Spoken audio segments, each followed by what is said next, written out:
Hi friends, இந்த video வந்து நம்ம என்ன பார்க்க போகிறோம் அப்படின்னு கேட்டிங்கன்னா, இப்போ வந்து இனிமேல் வந்து நோ இயர்லி மார்னிங் ஷோஸ் அப்படின்ட்டு வந்து இப்போ வந்து அஃபிஷியலான வந்து ஒரு கவர்மெண்ட்டே வந்து ஒரு ரூல்ஸ் போட்டிருக்காங்க. இந்த ஒரு விஷயம் வந்து ரசிகர் மன்றத்தில் ரொம்ப பெருசாக பேசப்பட்டுட்டு இருக்கு. அதற்கு முக்கியமான காரணம் புஷ்பா 2 திரைப்படம் அப்படின்ட்டு சொல்கிறாங்க. அதை பார்த்தா இந்த வீடியோ நம்ம டீட்டெயிலாக பேச போகிறோம். இப்போ வந்து நம்மளோட நேற்று வந்து புஷ்பா 2 திரைப்படம் செம்ம பிரம்மாண்டம் ரிலீஸ் ஆனது நம்ம எல்லாருக்குமே தெரிஞ்ச விஷயம். அதுவும் வந்து மெயினாக வந்து கிட்டத்தட்ட பேன் இண்டியா அளவுக்கு ரிலீஸ் ஆனதுனால வந்து எல்லா இடத்துலையும் வந்து நம்மளோட புஷ்பா 2 திரைப்படம் செம்ம பெருசாக பேசப்பட்டுச்சு. அண்டு மெயினாக வந்து எல்லா ஸ்டேட்லேயும் வந்து நல்ல ஒரு வரவேற்பு தான் வந்து புஷ்பா 2 திரைப்படத்துக்கு கிடச்சிட்டு இருக்கிறது ரொம்ப பெரிய விஷயமா கருதப்பட்டுக்கிட்டு இருக்கு.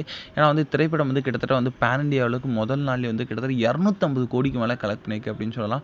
ரொம்ப சீக்கிரமாகவே வந்து 1000 கோடி நெருங்கணும் அப்படின்றது எந்த ஒரு சந்தேகமும் இல்லை அப்படின்னு வந்து ரசிகர்கள் எதிர்பார்க்கப்பட்டுக்கிட்டு இருக்கு.